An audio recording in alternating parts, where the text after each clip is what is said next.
तो बिल्कुल इसी बीच एक और बड़ी खबर आपको बता देते हैं इसी मामले से जुड़ी हुई कि संभल में पहले आपने देखा 46 साल पुराना मंदिर मिला और एक और हिंदू मंदिर यहां पर मिला है, जिसकी तस्वीरें भी हम आपको दिखाएंगे। और इसी के साथ साथ बिजली चोरी के शक में जो कार्रवाई है वो भी जारी है। तो संभल में एक और हिंदू मंदिर मिला है। कई वर्षों से ये मंदिर बंद किया गया था। तो संभल का जो पहले का नक्शा है, पुराना नक्शा है, उसी के आधार पर अब जो कार्रवाई है वो की जा रही है। कुएं की खुदाई भी जारी है और मंदिर भी मिल रहे हैं। संभल में एक और मंदिर प्रशासन द्वारा खुलवाया गया है। आप ये देखेंगे कि राधा कृष्ण का ये छोटा सा मंदिर है। इसमें आपको ऊपर मंदिर की मीनार नजर आ जाएगी, लेकिन इस मंदिर के अंदर आज प्रशासन द्वारा लोकल के लोगों द्वारा इसको ओपन कराया गया। और तस्वीरें आप देखेंगे कि साफ सफाई यहाँ पर जो है वो की जा रही है। स्थानीय लोग यहाँ पर साफ सफाई कर रहे हैं। अंदर जो घंटी है, तमाम जो बजरंग बली की मूर्ति आप बिल्कुल सामने देखेंगे वो यहाँ पर लगी हुई है और साफ सफाई करके पूजा अर्चना करने का जो काम है वो किया जा रहा है। जब हम यहाँ पहुंचे तो हमें लोकल लोगों ने बताया कि सन 82 में ये जो मंदिर है वो बना था और उसके बाद से तकरीबन 250 हिंदू परिवार यहाँ पर रहते थे। मैं अपने वीडियो को कहूँगा थोड़ा अंदर है ताकि आपको हम वो प्रतिमा जो एक तरीके से कृष्ण जी और राधा जी की प्रतिमा है वो आपको दिखा पाएंगे। अंदर आएंगे तो आप देखेंगे ये प्रतिमा है यहाँ पर कृष्ण जी की, राधा जी की, बजरंग बली की प्रतिमा यहाँ पर है जिसको अब स्थानीय लोग साफ कर रहे हैं। कब से ये मंदिर यहाँ पे कब से बना हुआ है? सर मैं तो साहब यहाँ 8-9 साल हो गए मुझे। टूटीगढ़ मंदिर बहुत पुराना होना, 82 का बना हुआ। लेकिन कोई पूजा करने नहीं आते हैं पूजा करने, आते हैं पूजा कभी कभी आते हैं, कभी कभी त्योहारों पर आते हैं। दिवाली हुई, होली हुई, इस पे आते हैं। जैसे जन्माष्टमी हुई, इस पे त्योहार करने आते हैं। रोजाना नहीं खुलता? रोजाना नहीं आते, बोलते हैं बंद रहता है। आज आप लोग सफाई कर रहे हैं, अब क्या इसको रोजाना खोले? नहीं, भी बहुत सालों से बंद है। और हमारे जो हिंदू लोग थे वो तो यहाँ से चले गए थे 78 के दंगे के बाद। थोड़े जो रह गए वो भी चले गए, इसलिए बंद था। जब से आज प्रशासन के सहयोग से खोला गया। कितने परिवार रहते थे यहाँ? करीबन 100 परिवार थे हिंदुओं के। सैनी 200 परिवार और सैनी समाज था यहाँ पर पूरा। आप भी रहते थे यहाँ पर? हाँ, हम यहीं रहते थे। पलायन क्यों किया? बता रहे हैं कि 200-250 परिवार थे, सभी ने पलायन किया। पलायन इसलिए क्या, धीरे धीरे कुछ गंदे काम होते थे, हड्डी सींग के काम होने लगे। जो जमीनें बेच कर गए, उसमें कारखाने खुल गए, हड्डी सिंह का काम होने लगा। मंदिर किस तरीके से बीचों बीच है, आप इसको ऐसे देखिए कि चारों तरफ आपको मंदिर के इमारतें खड़ी हुई नजर आ जाएंगी। लोग हैं यहाँ पर, मुस्लिम समुदाय के लोगों से भी बात कर रहे हैं। वो भी कह रहे हैं कि पूजा अर्चना अगर कोई करने आता है तो उनको कोई समस्या नहीं है। मंदिर में दाखिल होने का ये दरवाज़ा आप ये देखिए, ये भी जिस तरीके के पहले के दरवाजे होते थे उस तरीके का दरवाज़ा लकड़ी का यहाँ पर है। तो संभल में जहाँ प्राचीन मंदिर एक तरफ मिला, तो उसके बाद उस तरीके के छोटे छोटे जितने भी मंदिर हैं उन सभी को प्रशासन जो है वो खुलवा रहा है। पूजा अर्चना जो है वहाँ पर की जा रही है। सन 82 के बाद से इस मंदिर में, जिसको राधा कृष्ण मंदिर भी बोला जाता है, इस मंदिर में कोई नहीं आया। पूजा करने के बाद होली दिवाली त्योहारों पे जो लोग हैं वो आते थे। 250 परिवार थे, पलायन करके दूसरी जगह पर चले गए। उसके बाद से कोई नहीं आया, लेकिन अब रोजाना पूजा यहाँ पर होने की जो बात है वो की जा रही है। कल कांग्रेस के एक नेत्री संसद में फिलिस्तीन का बैग लेकर घूम रही थी। विपक्ष का मतलब हर चीज में बुराई करना नहीं हो सकता, कुछ अच्छा भी करिए।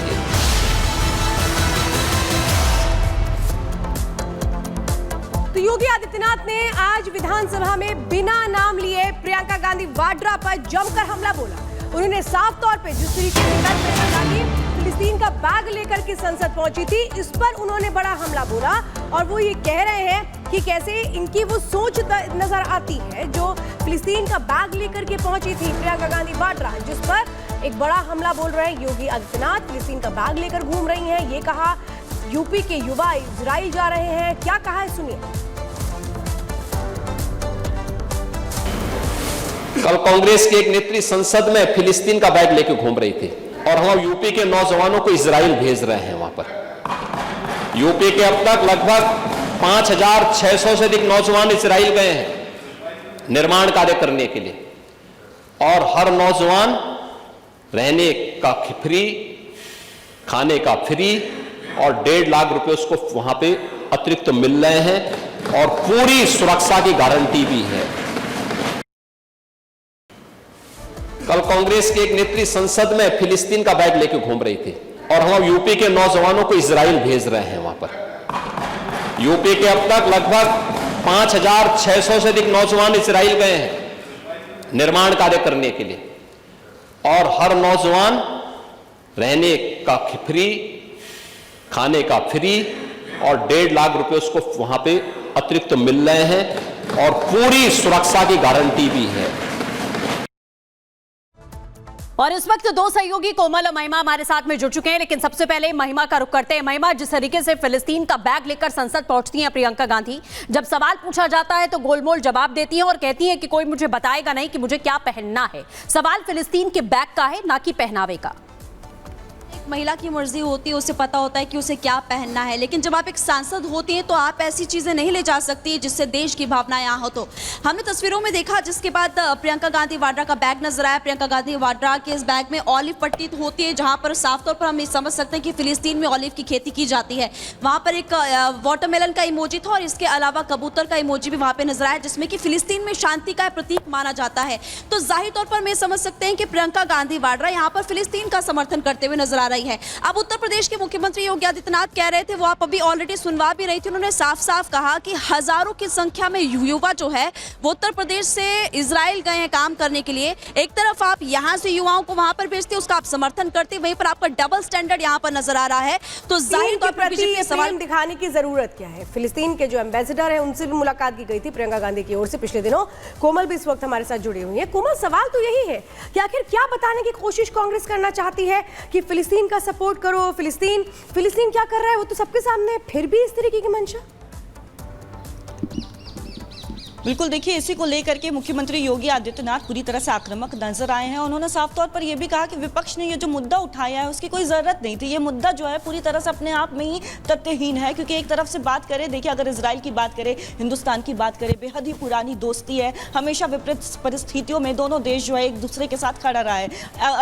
कुछ दिन पहले की बात करें श्वेता, तो देखिए आपको याद होगा जब इजरायली राजदूत ने भी बात की थी मुख्यमंत्री योगी आदित्यनाथ से, उन्होंने तारीफ की थी कि जो उत्तर प्रदेश के युवा है उनमें काफी ज्यादा स्किल है और ये पैसे जो जाते हैं, जो 1.5 लाख रुपए महीने जो उत्तर प्रदेश के युवा कमाते हैं, वो पैसा जो है उससे एक देश का विकास होता है, प्रदेश का विकास होता है, आर्थिक तौर पर लोगों को मजबूती आती है। लेकिन ये विपक्ष जो है जानबूझ करके, देखिए बीजेपी भी ये कहती हुई आरोप लगा रही है कि विपक्ष के पास कोई मुद्दा नहीं है, इसीलिए इस तरह के मुद्दे जो है वो गड़े मुर्दे उठाने लगती है। और साथ ही साथ उन्होंने कहा कि मुद्दा जो है पूरी तरह से तथ्यहीन था, इसकी कोई जरूरत नहीं थी। सिर्फ वोट बैंक की राजनीति को लेकर के जो है प्रियंका गांधी वाड्रा जो है वो इस तरह के बैग लेकर के चली जाती है। इसके साथ ही साथ देखिए बात करें तो करीब 5000 से ज्यादा ऐसे युवक हैं जिनको वहां पे रोजगार दिया गया है, रहने की फ्री व्यवस्था कराई गई है, ठहरने की फ्री व्यवस्था है। 1.5 लाख रुपए महीना कमाना एक साधारण परिवार के लिए। बिल्कुल कोमल, जैसा आप कह रही हैं कि ये साफ तौर पर देखा जा सकता है कि कहीं ना कहीं वोट बैंक को साधने की जो राजनीति है वो देखने को मिल रही है, जो आरोप बीजेपी लगा रही है। महिमा, कोमल हमारे साथ जुड़ने के लिए बहुत बहुत शुक्रिया।